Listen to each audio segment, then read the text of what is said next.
Alright, welcome back mga kabayan at mga mahal na kapatid dito po sa ating munting YouTube channel, ang Narbs TV 51. Pag-usapan po natin mga kababayan ito pong trending ngayon na bagong awitin para nga po sa ating mahal na Pangulo na si PBBM. Talagang usap-usapan po ito ngayon sa lahat ng social media platform. Lalo na po sa TikTok, talagang ito ang lagi mong maririnig. Dahil napakaganda nga naman ang pagkakagawa ng kanta na ito. Para bang hinango talaga sa tunay na pangyayari. Sa nangyayari ngayon, sa pinagdadaanan ng ating mahal na Pangulo na si PBBM. Kung saan nga po ay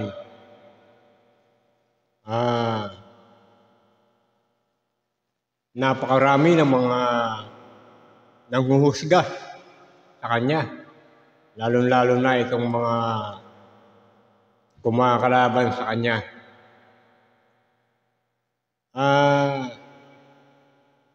Napakinggan nyo na po ba ito? Ito, pakinggan po muna natin mga kabayan. Ito pong bagong awitin para sa ating mahal na Pangulo na kinumpos po ito ng isang siguro talagang solid na loyalista po ito na gumawa nitong napakagandang awitin na talagang tagos sa puso. At talagang pagka napakinggan mo talagang mapapaluha ka talaga. Kasi sa nagaganap sa ating bansa, nangyayari sa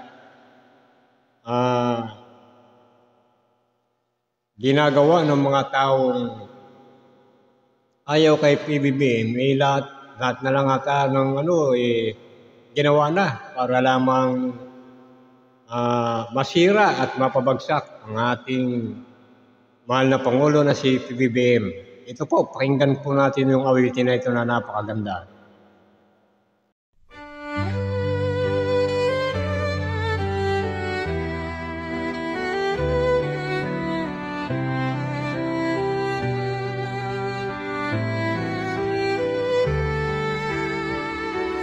Bawat hakbang, tinig ang iyong daan.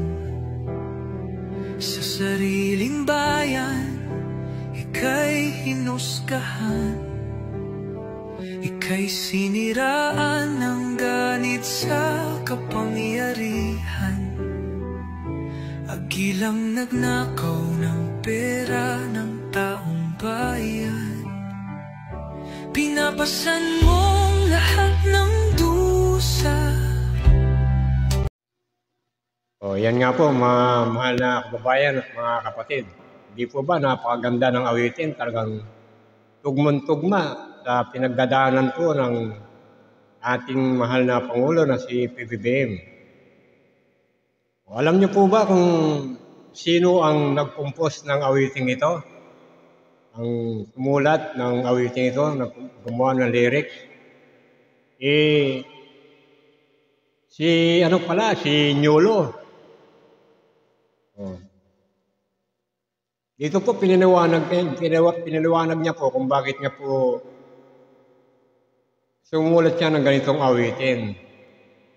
Dahil siya pala ay madalas na dumadalo sa mga rally ni PBBM at hindi lang po siya nagbablog, kundi siya po ay nag-obserba rin. At sa kanyang pag-obserba at sa mga nangyayari din sa ating bansa ay gumawa siya ng isang awitin para po sa ating mahal na Pangulo. Para po sa hindi nakakaalam, ang mga kapatid po dyan, ito pong si Nyolo ay isa pong aktibong kaanib po sa INC. Ayan po mga kababayan. Kaanib po si Nyolo sa INC. Pero siya po ay katulad natin na sumusuporta sa gobyerno. Bakit po ang stand natin ay pro-government. Ito po sa mga kapatid na hindi nakakaalam. Kaya po ang stand natin ay pro-government po tayo dahil ito po ay doktrina din po sa loob ng INC na dapat po tayong sumunod at magpasakop sa gobyerno. Dahil ang sino man pong niloklok na mamuno o presidente ng bansa, ang may kalooban po nito ay ang Diyos. Ang Diyos po ang nagluklok. Doktrina po yan.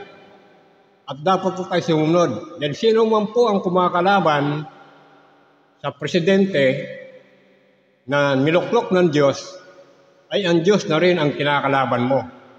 Kaya po tayo ay pro-government tayo. Nagtatanggol tayo sa mga naninira sa gobyerno. Dahil yan po ay doktrina at tayo po ay sumusunod sa doktrina. Ayan po yan mga kababayan. Ito po, pakinggan po natin ang paliwanag ng kapatid na Nyulo kung bakit niya ginawa ang awiting ito para sa ating mahal na Pangulo na si President Bongbong Marcos. Maraming salamat po sa inyo sa pagsuporta nyo. Ito lang po ay alay nating kanta para sa Pangulo. Sabi nila, maraming tatanong, paano daw natin nagawa? Kasi nga po, simula po ng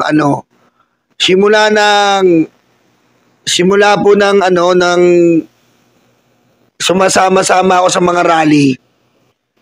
Alam niyo naman ako, maingay po ako, pero po ako mapag-observe. Na-obserbahan ko na ba't ganon. Hindi naman hate na hate ang ating Pangulo. Talagang sinisiraan lang. So, yung unang part, ginawa ko sa nung nasa Iloilo. Yung second part, ginawa ko nung nasa basta Pasay, yung mga ganon. Kada pupunta ako sa mga rally, nagsusulat ako, ini-imagine ko. Yan. And dahil nga, sinuwerte tayo, nagustuhan nyo. Alay ko sa Pangulo to at syempre alay ko sa mga sumusuporta sa ating Pangulo. And explain ko lang kung paano ko lang, pagtsagaan nyo explain ko lang paano ko nagawa yung lyrics. Ito.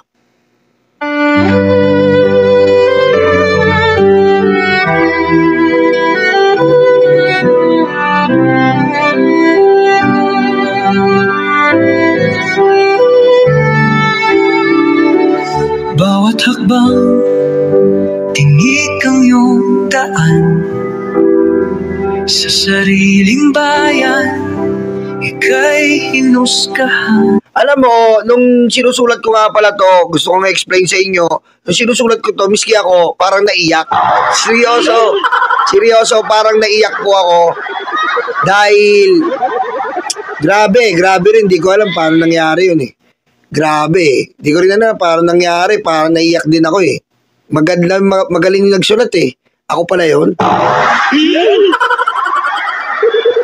Sabi ko dyan, sa una, sabi ko bawat hakbang, tinik ang iyong daan. Siyempre, nag-uumpisa siya. So, hakbang, hagdanan. May mga meaning po yan. Bawat po yan, may meaning po. May meaning po yan. Hindi lang basta-basta nagawa ko yan. May meaning po yan bawat istansa. Bawat takbang, tinik ang iyong daan, bago siya, umahakbang, hagdanan, medyo matinik, ibig sabihin, sa bago siya, maraming hadlang, maraming ahas, ganyan po yan. Sa sariling bayan, Kumbaga sa mga kababayan marami po siyang pagdadaanan ng mga pagsubok. Maraming mga kumakalaban sa kanya ang gagawa ng paraan para kumbaga hindi siya makapagpatuloy. Kaya yung kanyang dadaanan ay sabi nga ng kapatid ng Nyulo ay maraming tinik. Yung mga tinik, ito po yung mga kumakalaban sa kanya na nagsisikap gumagawa ng paraan para mapabagsak agad si PBBM. ikay hinusgahan. Malakas na malakas yung pinalitan niya. So, given the fact na bago siya, O yan, o. Tama po yan. Hindi po ba? Hinusigahan kaagad siya ng dating Pangulo na siya daw ay weak leader. Oh. Kaumpisa pa lang umupo. Kahit nung nangangampanya pa lang siya, siniraan na kaagad ni Duterte. Sinabihan kaagad siyang weak leader. Bangag daw at adik. Ayan po. uhusgahan siya. Diretso. Ika'y siniraan ng ganit sa kapangyarihan. Agilang nagnakaw ng pera ng taong bayan. Ayan, hindi po napapansin ng iba to. Hindi napapansin ng iba to, pero may tira tayo dito eh. Kumbaga, tinitira rin natin si Sara. Yun po yun. Hindi napansin ng iba to eh. Ngayon, eto na. Ikay siniraan ng galit sa kapangyarihan, mga Duterte. Agilang nagnakaw ng pera ng taong bayan. Agila, Davao, Sara. Tama. Agila, Davao, Agila, Duterte. Agila, nagnakaw ng pera ng taong bayan. Confidential fund. Yan po yun. Yan po yun. Na hindi may paliwanag ni Sara Duterte. Yung confidential fund na iniimbestigahan sa kanya. Nung naglagay siya ng mga resibo, puro peke. Puro yung mga taong pinagbigyan niya, walang pangalan. Puro chichiriya ang pangalan. O, diba? Yun.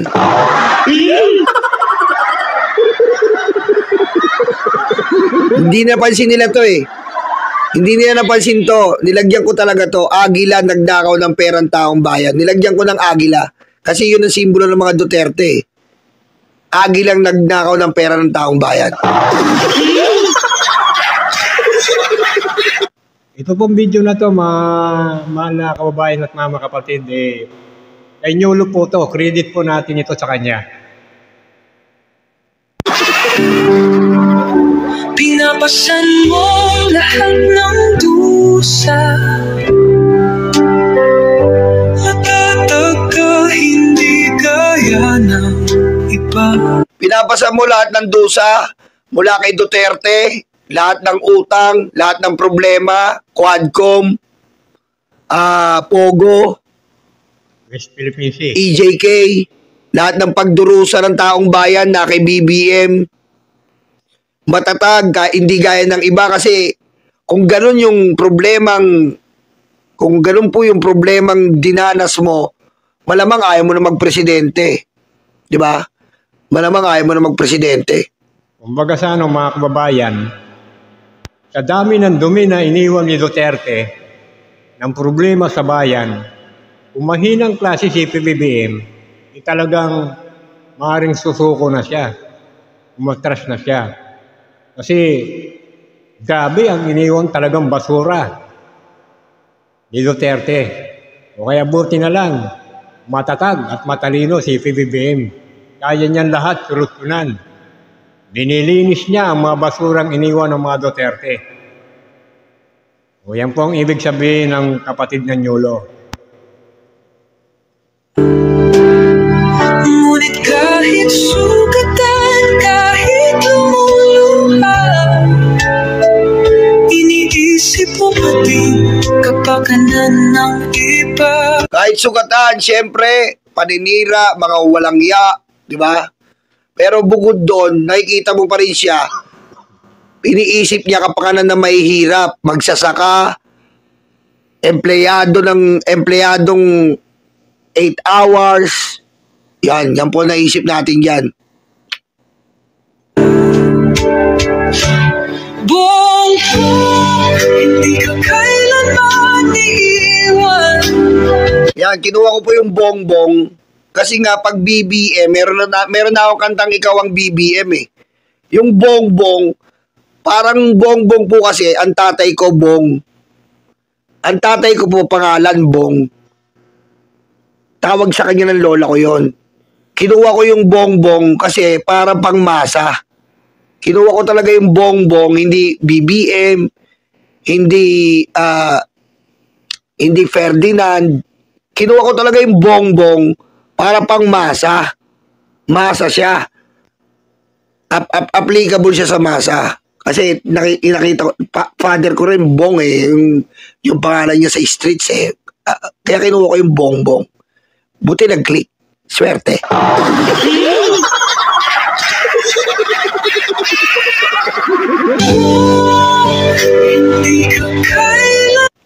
Yan, teka lang. Bumagal sandali. Explain ko lang sa inyo bago tayo patawag sa Malacanang para ipi-play ko na lang to pag tinanong ako ni BBM.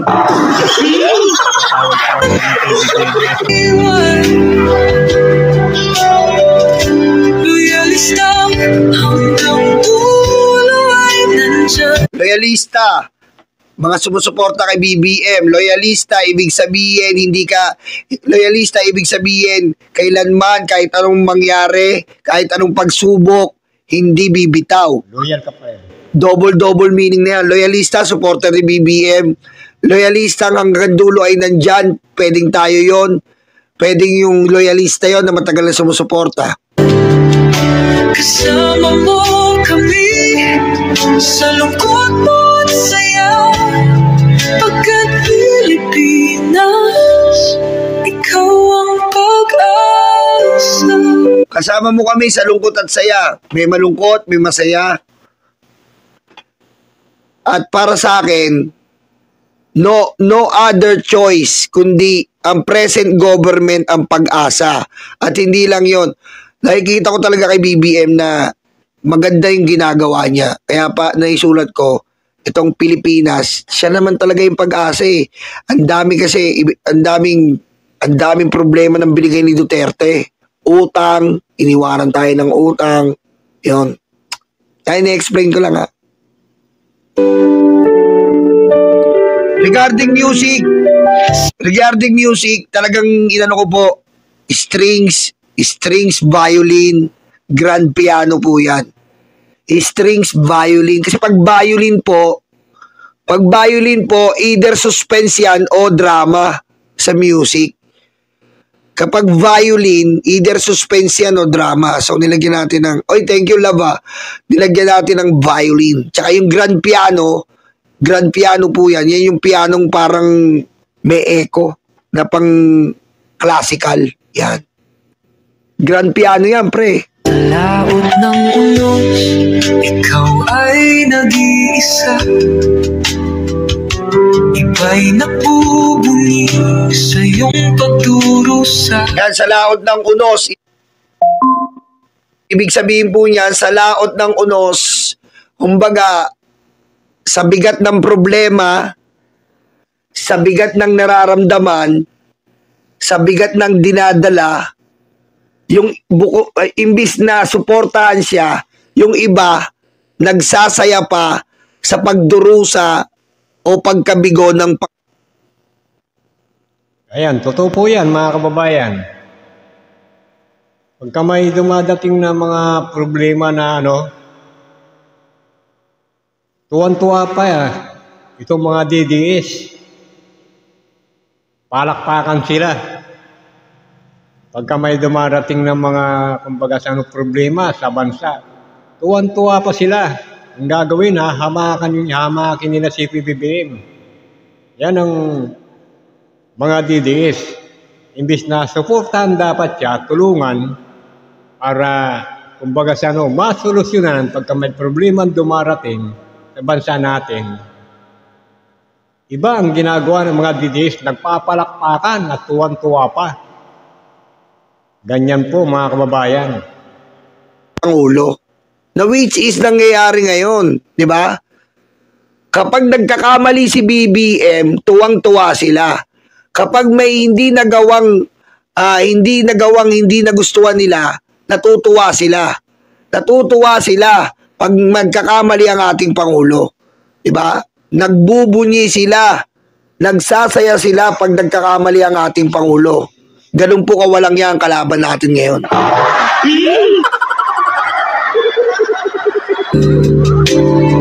Ngunit lahat ngayon ay malinaw na. Katulong mo ang Diyos na sila. Di ba? Ngunit ngayon lahat malinaw na. Ginawa ng Diyos, pinalinaw sa atin lahat. Lahat sila ngayon nagsiiyakan, lahat na nagpe-fake news, bagsak. Lahat sila wanted. Lahat sila nakukulong. Lahat sila nagtatago. Hindi O yan, totoo po yan mga kababayan. Yan ha. Kumbaga sa karma ang inabot nitong mga tao na to na naninira sa ating presidente. O, itong mga pick ng mga vlogger sa mga DDS, na-booking sila.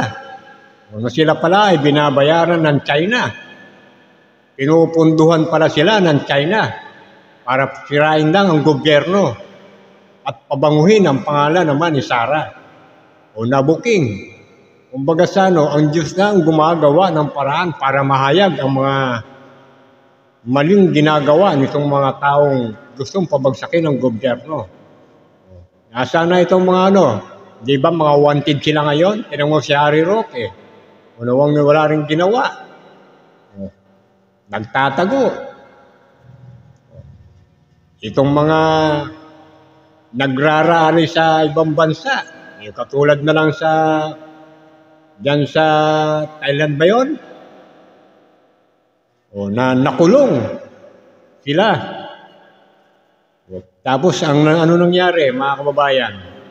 Tinulungan ng gobyerno, tinulungan ni PBBM para sila ay, ang pagkakalam ko parang nilalakad na ng gobyerno natin para maaksyonan yung kanilang ginawa. At mayroon pa nga akong napanood mga kababayan, yung isang DDS na nagrally, humihingi ng sorry kay PBBM. Oh. Tuloy. Ang ginawa ni BBM, kaloob sa kanya yon.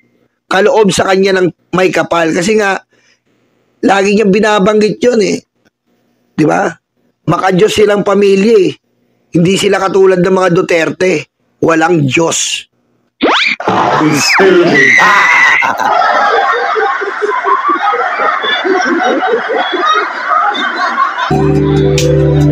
Ipinaglaban mo ang lahing sinumpaan.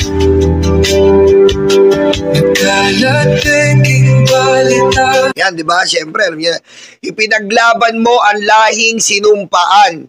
West Philippine Sea.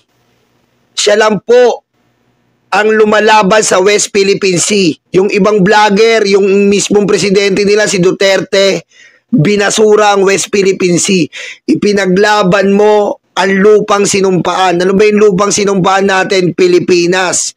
Anong lupang pwede tayong mamatay? Pilipinas.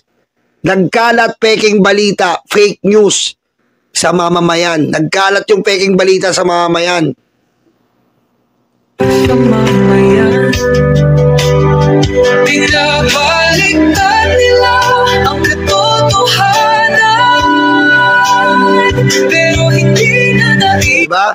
Binabagligtad nila ang katotohanan. Kapag gumawa si BBM sa magsasaka, babaligtarin nila na wala daw kwenta. Kapag may ginawa si BBM, babaligtarin nila. Diba? Pero hindi umubra na naig ang kanilang kadiliman. Hindi umuubra yon. Ito mga kababayan, totoo po yan. Sinasabi nitong mga Duterte, itong mga DDS nito, wala raw nagawa si PBBM. Wala raw proyekto o project. Ano sila, mga bulag? O talagang nagbubulag-bulagan lang? Hindi po ba mga kababayan? Kung titignan mo ngayon yung mga proyekto ni PBBM, grabe. At saka sa ekonomiya, mga kababayan, sa report nga sa balita ang Pilipinas ay pangalawa na sa pinakamabilis na umunlad ng ekonomiya. O yan bang nang walang nagawa? O, binabaliktad nila yung katotohanan. Yan tama, kaya tamang-tama yung kanta akmang-akma talaga. Diba? Dahil mismo yung mga tao nagpapatunay na mabuting tao si BBM, hindi na niig ang kadiliman. Ang kanilang kadiliman, buong hindi ka kailanman iiwan. Loyalistang hanggang dulo ay nandyan. Kasama mo kami sa lungkot mo at saya. Pilipinas, ikaw ang pag-asa. Ikinuhit ng kasaysayan ng pangalan mo, dalisay. Ngunit bakit tila nais kang burahin at si Apula? Diba? Yan. Iginuhit ang kasaysayan mong dalisay. From Apulacay, nandyan na sa given the fact na born to be president. Kasi bakit siya born to be president? Kasi nga po, sa buhay ng tao, ikikilalanin ka lang sa iyong legasiya. Then, ang legasiya ni Apulacay, wala pang nakakaburang hanggang ngayon.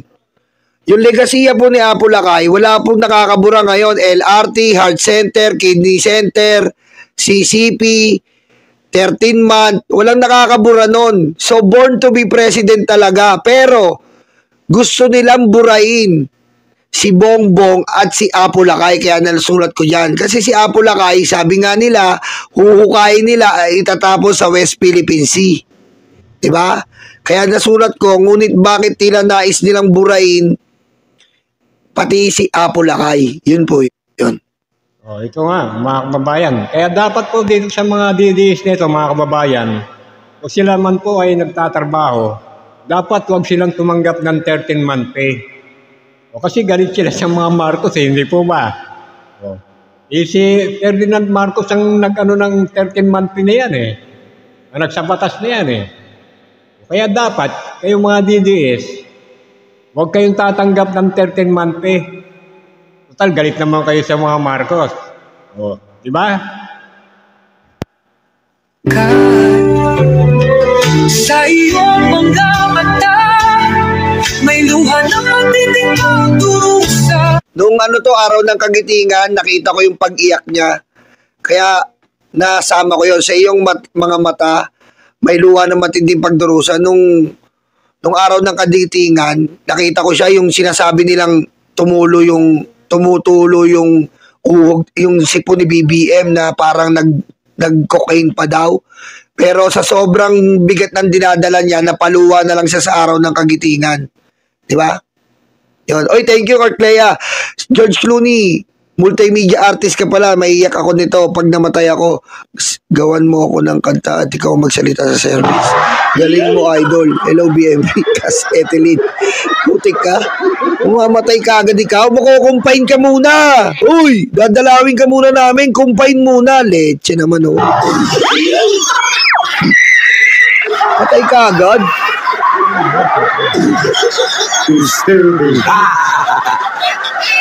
Ayan, ayan po. Ayan ha. Okay. Ngunit sa puso mo, bayan pa rin. Siyempre, kahit mahirap, wala siyang ginawa. Bayan pa rin inuuna. Di ba? Bayan pa rin ang inuuna niya. Bayan pa rin. Ganon si Bongbong. Bayan pa rin inuuna niya. Ang inuna. Oy, Jerry Ramil, thank you. Parang Eduardo, thank you. Bongbong, hindi ka kailanman iiwan. Loyalista hanggang dulo ay nandyan. Kasama mo kami sa lungkot mo at saya. Pagka-Pilipinas, ikaw ang pag-asa. Yan, yan talaga, sinadya ko yan. Ibig sabihin yung video na yan, hinanap ko talaga yan. Gusto kong maglagay dyan. Gusto kong maglagay talaga ng kultura. Kasi ayun ang iniisip ng mga Marcos eh. Hindi nila pinababayaan yung kultura. Gusto ko rin ma-feel nyo. Hinanap ko yan, yung parang katutubo. Hinanap ko talaga yan sa alyansa. Purple Butterfly, maraming salamat ha, Purple Butterfly. Itong party na to, tsaka yung mga bandila, hinanap ko po talaga yan. More on bandila, pansinin po yan. Bandila, tao, kultura. Bandila, tao, kultura. Lahat po yan ng video dyan, mapapansin nyo, may bandila, may tao, may kultura. Eh, hinanap ko talaga yan. Yung katutubo. Buti nga hindi na yung kita yung kasi kita yung puwet, di ba? Pero talagang pinilit ko, sabi ko bahala na. Kahit maban yung video. Kasi gusto ko i-project na may kultura. Kasi yun yung inaano nila ni Bongbong tsaka ni Ma'am Lisa Nakikita pa rin yung kultura. Kahit gaano kabilis yung teknolohiya natin, nandun nakapokus sila sa kultura. Di ba? Maraming salamat MBE Channel. MBE Channel. Ayan.